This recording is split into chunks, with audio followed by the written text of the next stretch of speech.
Voilà, bonsoir.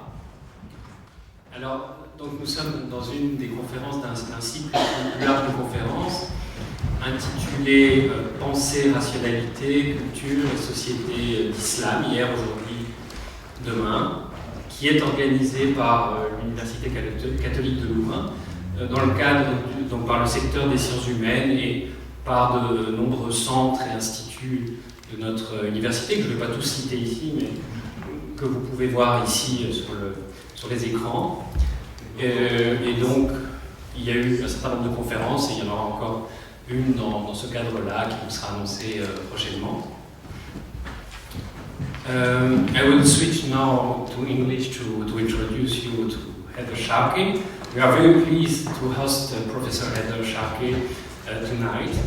She's a professor of history at the Department of Near Eastern Languages and Civilizations at the University of Pennsylvania in Philadelphia. Her interests cover interreligious relations, food and alimentary practices in the Middle East, travelers and missionaries, migrations, animals and history, and more recently connected histories between the Nile Valley and Latin America. She published 3 books and a lot of articles on very important topics in the field of Middle East and African studies. Her first book, adapted from her PhD, dealt with the history of nationalism and colonialism in Anglo-Egyptian Sudan. She then continued to undertake research on the theme of encounters and conflicts between Westerners and Arabs, with a very insightful book about the history of the African Presbyterian missions in Egypt. And Presbyterians were very influential in the Nile Valley, creating schools, including the future American University in Cairo, and giving birth to a local Protestant church. Finally, she published a brilliant book last year about the history of interreligious relations in the Middle East. And this book is very useful to better understand the complicated and today often dramatic situations of religious minorities in this region of the world. So this is the theme about which Professor Sharkey will speak tonight, and I would like to thank her very much for being with us tonight. Je vais repasser au français quelques instants pour, avant de donner la parole à Heather Sharkey, je voudrais vous présenter Charlotte Spirley et Aden Van Mechelen qui assurent la traduction ce soir, qui sont étudiantes à la faculté d'interprétariat de l'Université catholique de Louvain. Et je tiens à les remercier pour leur collaboration gracieuse à l'organisation de cette conférence qui s'inscrit pour elles dans le cadre d'un stage. I'm giving you the floor. Thank you very much. You.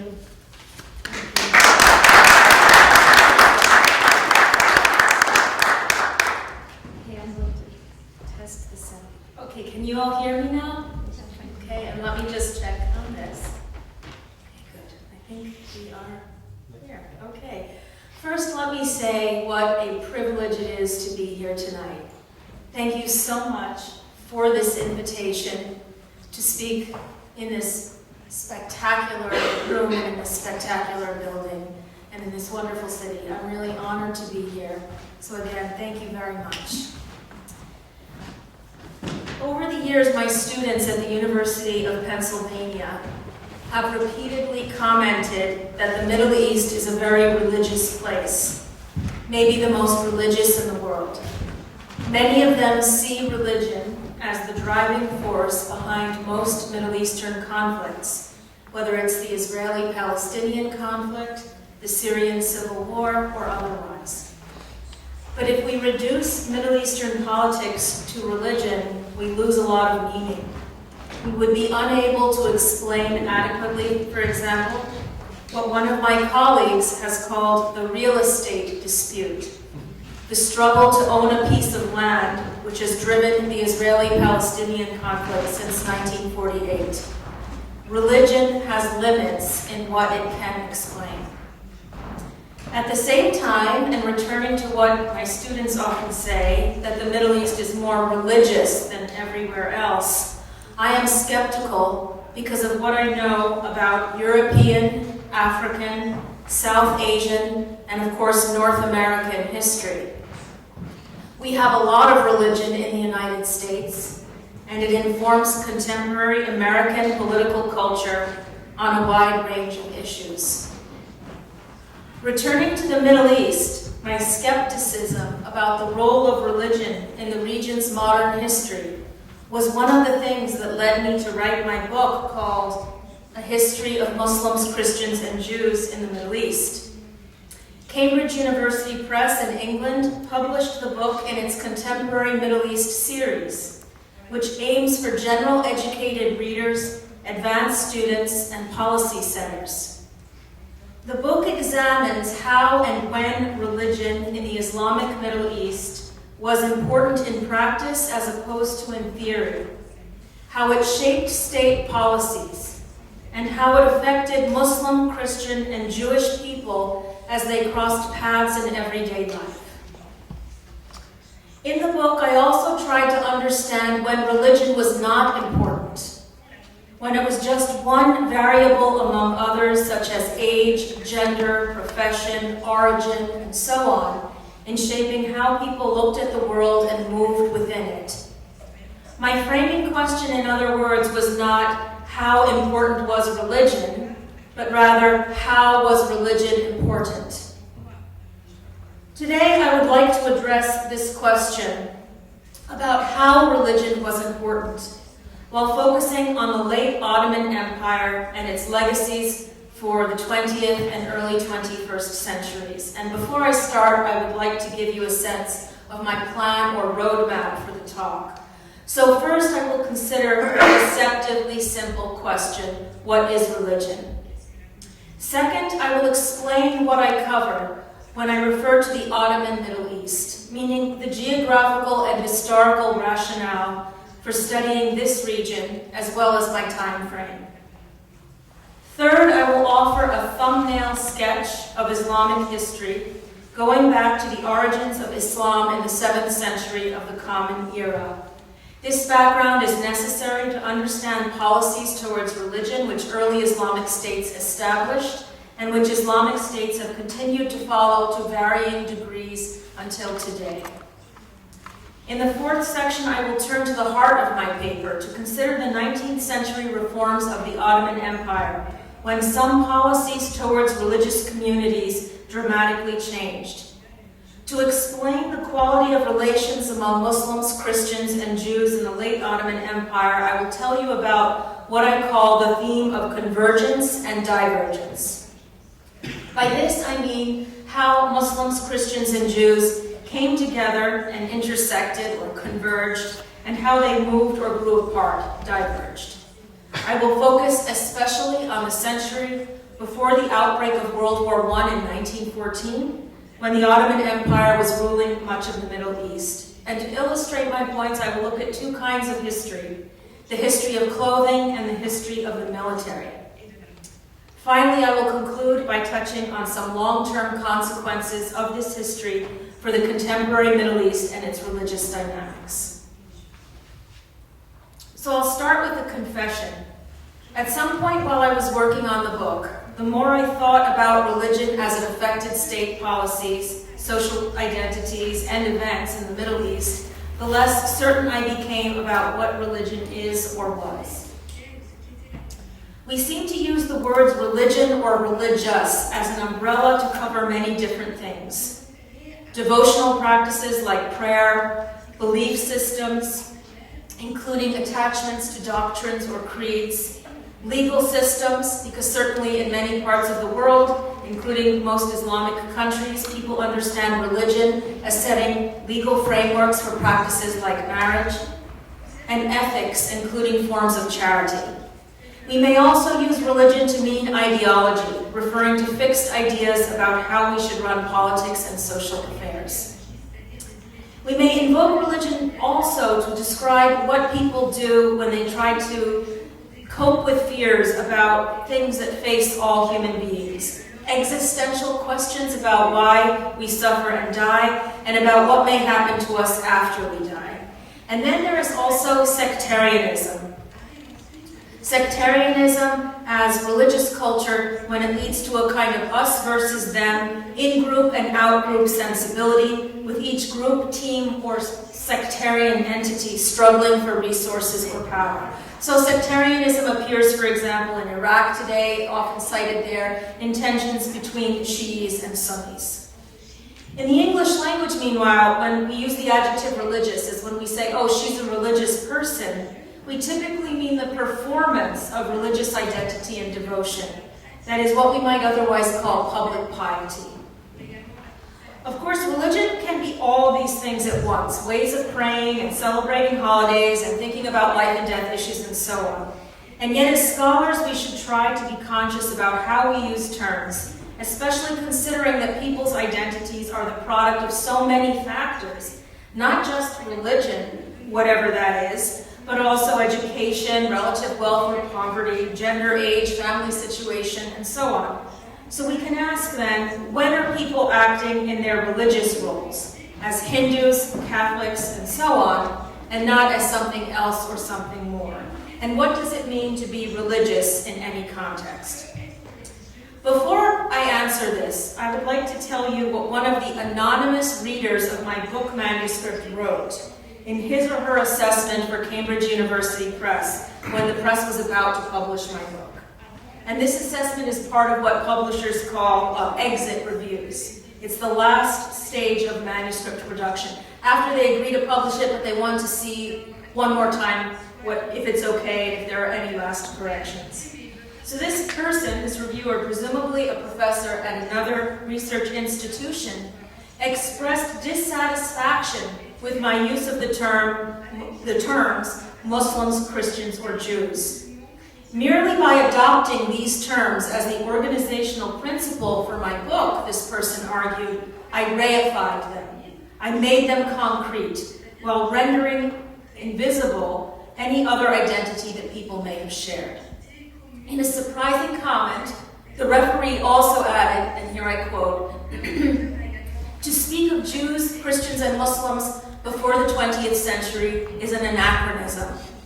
That is because before the 20th century, most of the followers of these faiths lived far away from any institutional religion and interacted in a rural religion that was largely a syncretic amalgamation of local traditions and superstitions.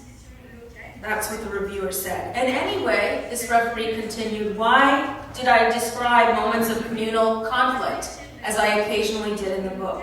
Why did I not just write about the many times when people got along okay? Essentially, this person was asking, shouldn't we emphasize the history of getting along instead of the history of fighting?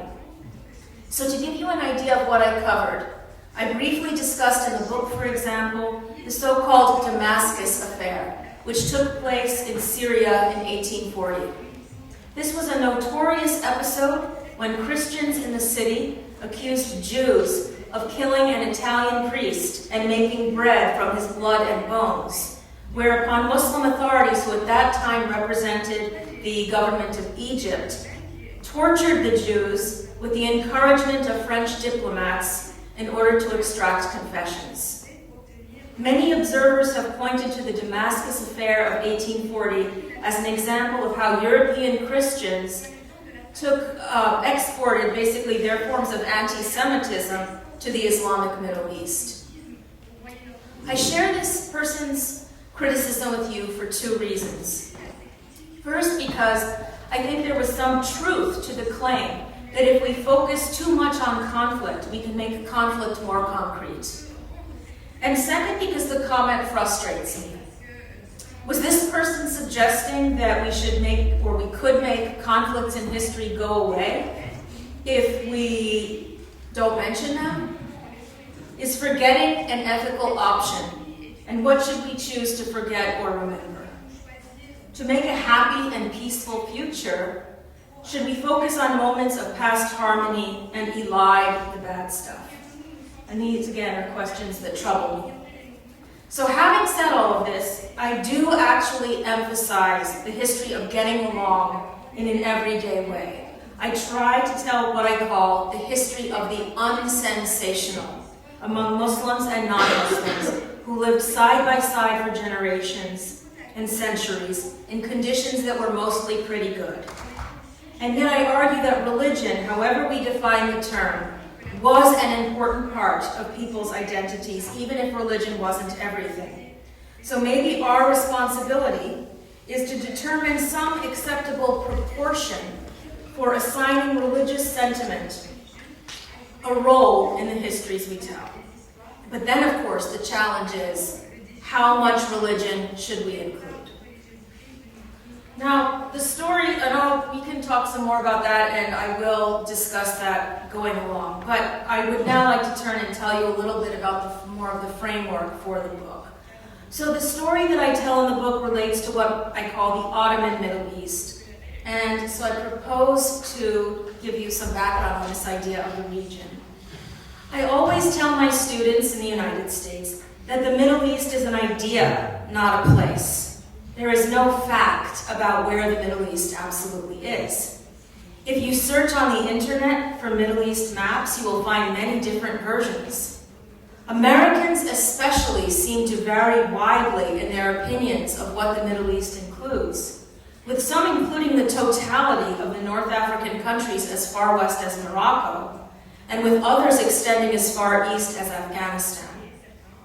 Usually when I'm teaching a new group of students in the university, I start by asking them, what is the Middle East of your imagination? And then we have a conversation. And what does it include? And I find that the exercise helps students to realize how elusive ideas about the region can be. For my book, I decided again to focus on what I call the Ottoman Middle East, referring broadly to historically Muslim-majority places that were once part of the Ottoman Empire. And here's a funny map, by the way. It's from a Turkish tourist website, which shows the fantasy of what they would like to think that the Ottoman Empire controlled. Now, the Ottoman Empire was, of course, an Islamic empire, with Sunni Islam as its religion of state. The empire emerged around the year 1300 and expanded through conquest until at its widest extent, it included everything from what is now Algeria in the west to Iraq in the east. From parts of southeastern Europe, such as Greece, to the western part of what is now Saudi Arabia. From the late 1700s, the empire started to shrink as it lost wars to European empire builders, especially Russia, France, and later Britain. Nobody knows for sure about the religious demography of the population, but by 1876, according to one estimate, the Ottoman Empire's population was about 74% Muslim, 25% Christian, and 1% Jewish. And the Jewish population was almost all in cities. When I began to write the book, I had originally hoped in terms of time frame to cover the whole 20th century. But I found that I had so much to say about earlier periods of history that I ended up focusing mostly on the period from about 1700 to 1914, the start of World War I. And I also decided pretty quickly that I did not want to stop in 2001, which was another possibility, 2001 as an endpoint, because the events of September 11th, 2001 were so sad, and this is not necessarily a sad story. In most of the places and periods that I cover, ordinary Muslims, Christians, and Jews got along somewhere along the spectrum from not bad to pretty good. Conflicts happened, but they were occasional and did not form the whole or main story of day-to-day interactions.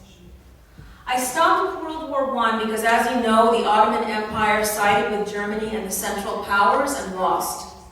Afterwards, the League of Nations allowed France and Britain to divide up what was left of the Ottoman Empire.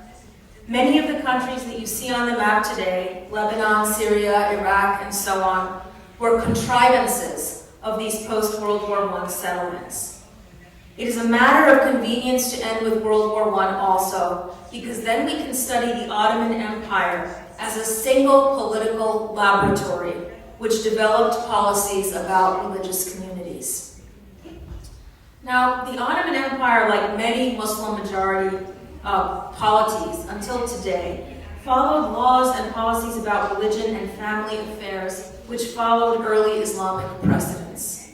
For this reason, it's worth our while to go back 1,400 years to consider the origins of Islam as a religion and to consider the first Islamic states. And so I'd now like to give a quick thumbnail sketch of material that's relevant to this story. The years from 610 to 632 were the critical formative years for Islam. These were the years when Muhammad began to deliver what Muslims have regarded as a message of guidance and inspiration from God to humankind. This message became known as the Quran. After the Prophet Muhammad died in 632, the first Muslims began to organize politically and to lead a series of conquests out of Arabia and into the Roman, Byzantine, and Persian empires. From the territories that they conquered, these first Muslims created a new empire, an Islamic empire, in which there lived many Christians and Jews.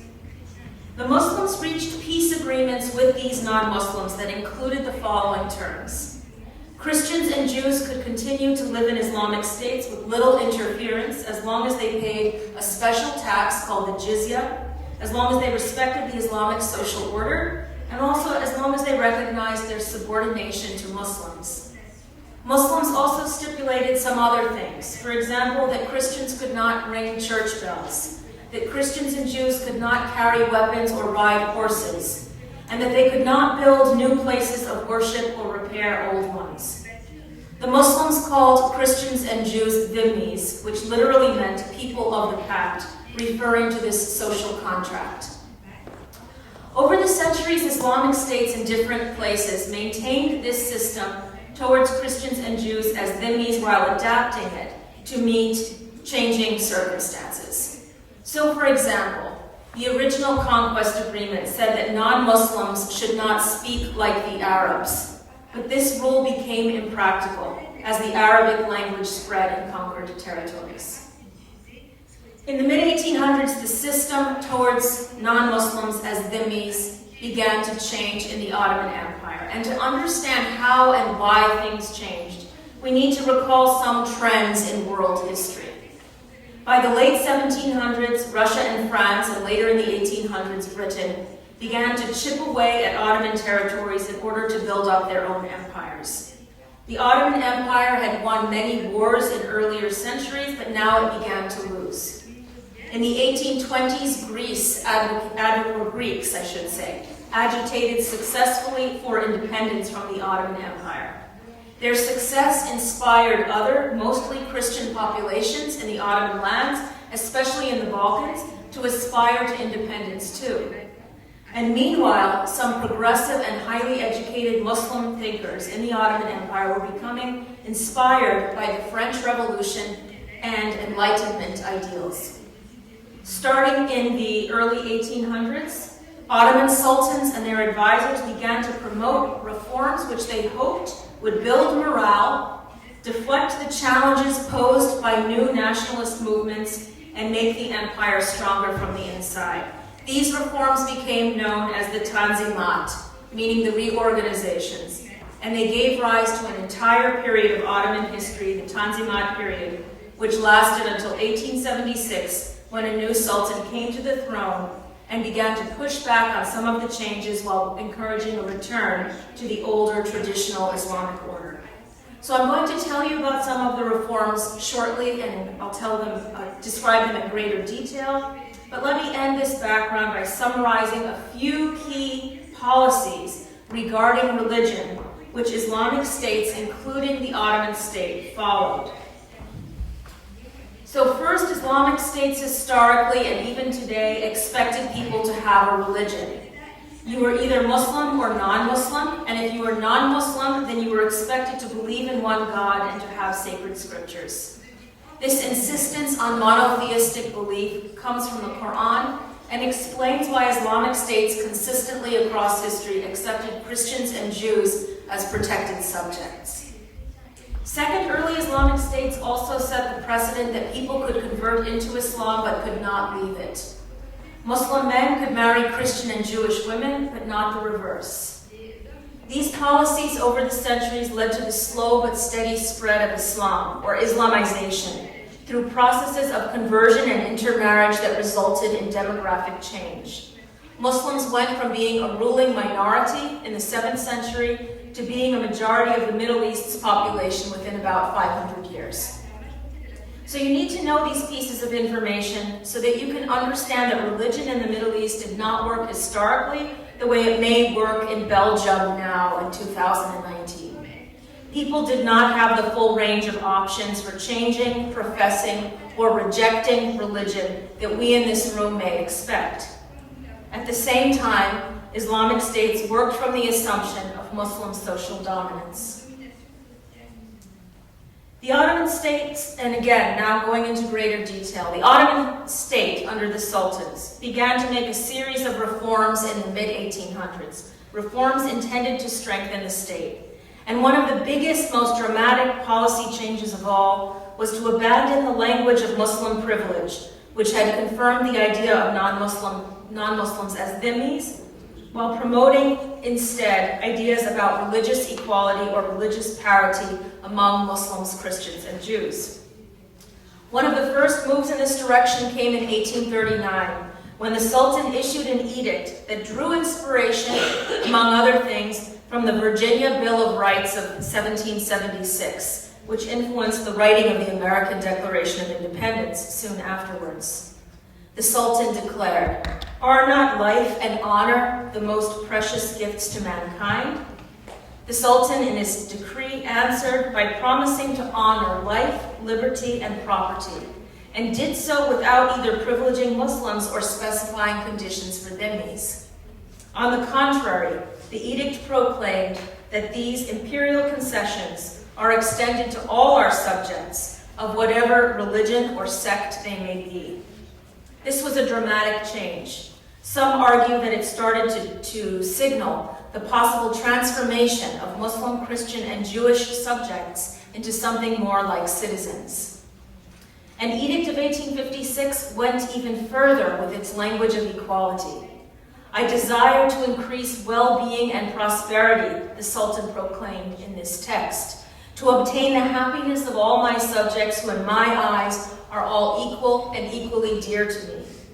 This reform ended two related practices that dated from the early Islamic era, requiring Christians and Jews to pay the special tax called the jizya, which signaled their subordination, and classifying Jews and Christians as dhimmis, meaning again protected subordinates who had to respect Muslim hegemony in return for toleration.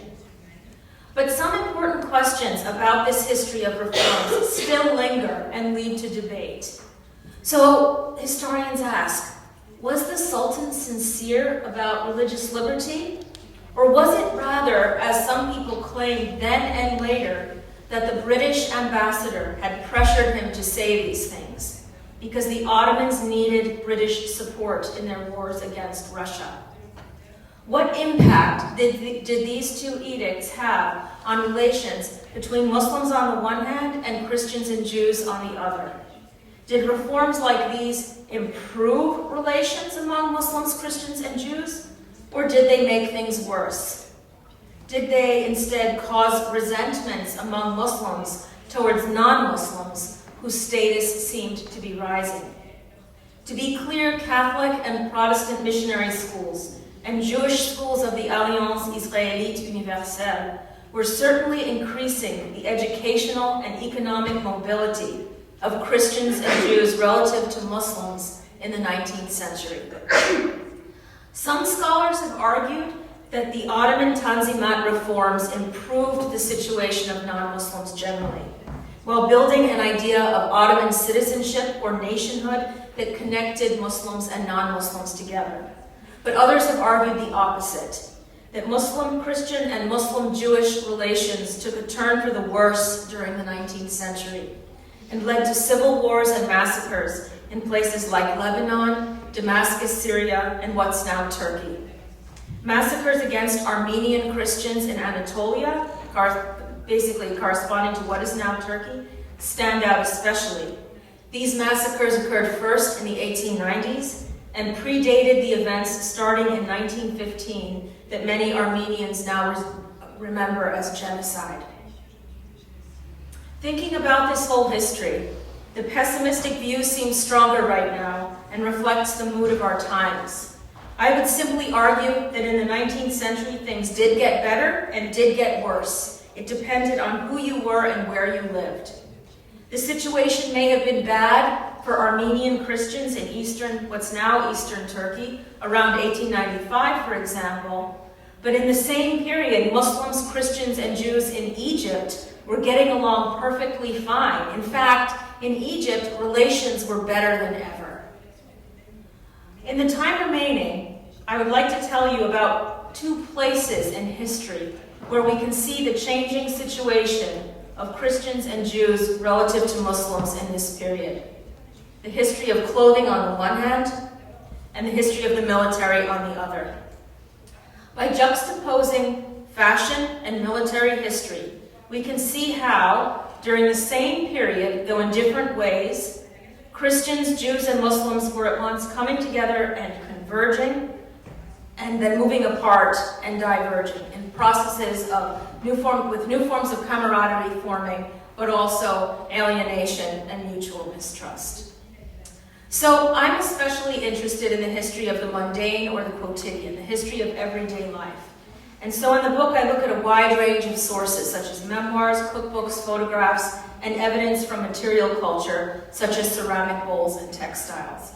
And clothing offers one very interesting avenue for traveling into the study of material culture. In fact, clothing has been so significant as a marker of changing social identities in the Islamic Middle East that we could summarize the history of relations among Muslims, Christians, and Jews from the early Islamic period till now by looking just at how dress changed over time. But let's go back all the way to the 600s, when the first generation of Muslims conquered what's now Syria. At the time, I told you about the agreement that the Muslims made with the Christians, which led to the designation of non-Muslims as dhimmis, or protected but subordinate people. This deal also said that non-Muslims should dress differently from Muslims by wearing a special belt around their waists to mark themselves out. The only problem is that in the early Islamic world, Muslims, Christians, and Jews started to dress alike before long, as if everybody shopped at Carrefour or in the United States, Target or Walmart or something. Everybody was dressing the same, or Gap. In the 800s, this development worried one Muslim caliph of the early Islamic empire because he thought that if people looked too similar, then they might mix socially. And so he decreed that Jews and Christians should wear yellow-colored patches on their clothes to mark themselves out. And in fact, each dynasty went on to apply some of its own clothing rules about the style or color of clothing and shoes that Muslims, Christians, and Jews should wear. The Ottoman Empire, by the 16th century, had an elaborate system of clothing rules. For example, authorities expected Jewish men to wear yellow turbans, Armenians, Greeks, Copts, and other Christians to wear blue turbans, and Turks, meaning Muslims, to wear white turbans. Only Muslims could wear bright colors for their robes in public, such as red or purple. Christians and Jews had to wear black or dark blue clothes as a way of showing their social modesty. This color coding meant that people could read each other's religious identity by looking at the color of their clothing. Ottoman rulers sometimes enforced these rules strictly. An edict of 1577, for example, declared that the punishment for Christians and Jews who violated the dress codes was death. Now, color aside, the shape of garments was common for everybody. Before the 1700s, Muslims, Christians, and Jews, men and women alike, wore loose-fitting robes that they could fit by wrapping belts. And if you visit Topkapi Palace in Istanbul today as a tourist, you can see from the Sultan's robes that the pattern, the general shape, stayed the same across centuries. Fashions only began to change in the 1700s as rich people in Ottoman lands began to import clothes from France and other European countries. These clothes were not shapeless robes. Instead, they were tailored, which meant that they were cut to fit the contours of a single person. In the long run, part of what started to happen in the 1800s is that wealthy Muslims, Christians, and Jews, men and women alike, started to dress in similar, more European ways. Some of the changes in clothing occurred because trade with Europe made new styles available and because people liked them. But in the 1800s, some of the changes also happened because the sultans forced it. And then also because some Christians and Jews were eager to blend in with the Muslims around them. They wanted to look alike so that people couldn't identify religion immediately by looking at people. Regarding forced change, consider the Sultan's turban decree of 1829. For centuries, turbans had marked men apart from each other in terms of religion, profession, and rank. Turbans were so powerful as symbols of social position that Ottoman Muslim men literally had their headgear carved into their tombstones so that visitors to a cemetery could read the turbans to identify the status of men in their graves. But in 1829, Sultan Mahmud II banned the turban and ordered men to wear instead the fez, which is a brimless, conical, flat-topped hat. This measure attempted to enforce a visual uniformity among all male subjects of the empire, making Muslim, Christian, and Jewish men look more alike. Starting with the turban ban of 1829, clothing styles began to converge across religious groups. Until by 1900, prosperous, educated men in cities like Istanbul, whether Muslim, Christian, or Jewish, were wearing very similar clothes to work in offices. White shirts, black pants, black shoes, something like the Western business suit. Clothing carried a heavy symbolic value linked to religion. By promoting sameness among Muslims, Christians, and Jews, the Sultan used dress to promote a culture of parity or equality among members of the different religious groups. But while many Muslims, Christians, and Jews were converging in their manners of dress, military reforms were pushing them further apart. Through traditions in Islamic history that went back to the early Islamic era, as reflected again in the earliest post-conquest agreements, Islamic states never allowed non-Muslims to serve in their militaries, to bear arms, or to ride horses. The Ottoman sultans followed this custom but allowed non-Muslims to serve in militaries only if they converted to Islam. And a classic example of this practice occurred after 1730, when Sultan Mahmud I hired a French count named Bonneval as a military advisor and officer, and Bonneval converted to Islam, whereupon he became known as Ahmed Pasha and started wearing a white turban, as we can see in this famous picture of him by the Swiss artist Jean-Etienne Lyotard. Now, Napoleon Bonaparte ended up playing a small but significant role in this story. Napoleon, as you know, invaded Egypt in 1798, and his troops stayed for just 3 years until the British and the Ottoman governments formed an alliance to evict him and his troops. Nevertheless, during this time, Napoleon and the French forces shook up Islamic social conventions about the non-combatant status of non-Muslims by recruiting Christians to form a battalion in Egypt. I'll just say one word about this picture of Napoleon on the right. I know some of you have connections to Princeton University, and this painting of Napoleon on the right is in the Princeton University Art Museum, so if you are ever in New Jersey, you should go and see this beautiful painting, which is very small. It's only about this big. In the decades ahead, after Napoleon and continuing into the 19th century, some of the Sultan's close advisors began to think that drafting Christians, who remember were merely a quarter of the Ottoman population, would be a good idea. And they thought of this because the nature of the military was changing. Military jobs in the Ottoman Empire and in Islamic history used to offer a very elite occupation. They were prestigious and well paid. But in the early 1800s, the Ottoman Empire moved towards a mass conscription model, basically a widespread draft among Muslim peasants, which was extremely unpopular. Conditions were horrible. In the late 1800s, more Ottoman soldiers died from things like dysentery, cholera, and typhoid than from fighting. So some recruits were so desperate to avoid conscription that they mutilated themselves instead. The problem with the Sultan's idea of extending the draft to Christians and Jews was that most non-Muslims did not want to serve.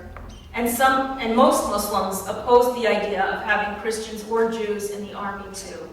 Some Muslims thought it violated Islamic traditions, others worried about the impact on morale for Muslim soldiers, and still others thought it would be dangerous to give weapons to former subordinates who might turn to attack Muslims.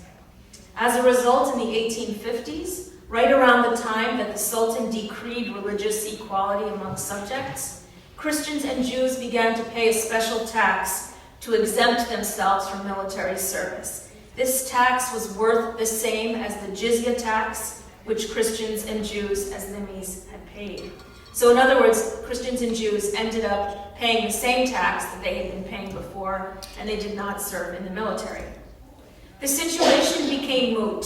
The question was off the table in any case. Once a new sultan named Abdul Hamid II came to the throne in 1876.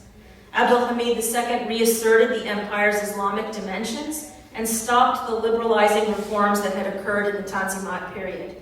He rejected the idea, for example, that non-Muslims could bear arms and serve in the military. And the same sultan squashed the efforts of Muslim reformers to implement a parliamentary system. The result was that of all of these changes, and thinking about military history in particular, that Christians and Jews did not serve in the Ottoman army until 1909. And then when World War I broke out in 1914, they were placed in so-called labor battalions as non-combatants, doing things like building roads, because again, the Ottoman Muslim authorities, even during World War I, did not trust them enough to arm them. To summarize, one of the key practices set out in the early Islamic conquest agreements of the 7th century persisted until the end of the Ottoman Empire. The military did not accept Christians and Jews as combatants. And so, instead of becoming a site of convergence for Muslims, Christians, and Jews, the military remained a site of social disparity and mistrust. So to conclude, in the mid-19th century Tanzimat era, the Ottoman Empire experimented with making the empire more socially inclusive for non-Muslims. But the period of reform did not last long enough to produce an Ottoman nation with citizens instead of an empire with subjects. This meant that the Middle Eastern countries that emerged from the Ottoman Empire after World War I did not have much experience in enshrining respect for religious cultures in the plural with policies of religious equality. Christian and Jewish populations increasingly emigrated from Middle Eastern and North African countries starting in the 1880s and continuing in the 20th century. In what is now Turkey, and especially during World War I, processes of ethnic cleansing removed Greek, Armenian, and Assyrian Christian populations. As a result, the Middle East became more Muslim than ever before in its history. In general, and for reasons that historians still debate, the countries of the region, even or especially those that leaned towards secular systems, became less congenial to hosting citizens who were members of religious minorities. With regard to Jews, the one place where the Jewish population increased was in the area which was known after World War I as Palestine, and which emerged as Israel in 1948. Israel marked the realization of the Zionist movement, a Jewish nationalist movement that initially responded to the growth of anti-Semitism in Europe. In 1917, as you know, the British government issued the so-called Balfour Declaration, voicing support for the establishment of what it called a Jewish homeland in the region, but without specifying what arrangements should be made to acknowledge the non-Jewish majority of the Arab majority of the region. I do not have time to discuss the unfolding of this story, and as well as the impact of World War II, the Holocaust, and decolonization movements. But suffice it to say here that the post-1948 history of Israeli-Arab or Israeli-Palestinian conflict has often led observers looking back in time to think that Muslim-Jewish conflict has been a perennial, unchanging feature of history, In fact, Muslim-Jewish relations were generally quite calm in the pre-World War I Middle East. I would argue, on the contrary, that Muslim-Christian relations were much more difficult, largely because Christian populations were larger, more restless, and much more likely to make demands. In this talk, when I discussed non-Muslims, I concentrated on Christians and Jews.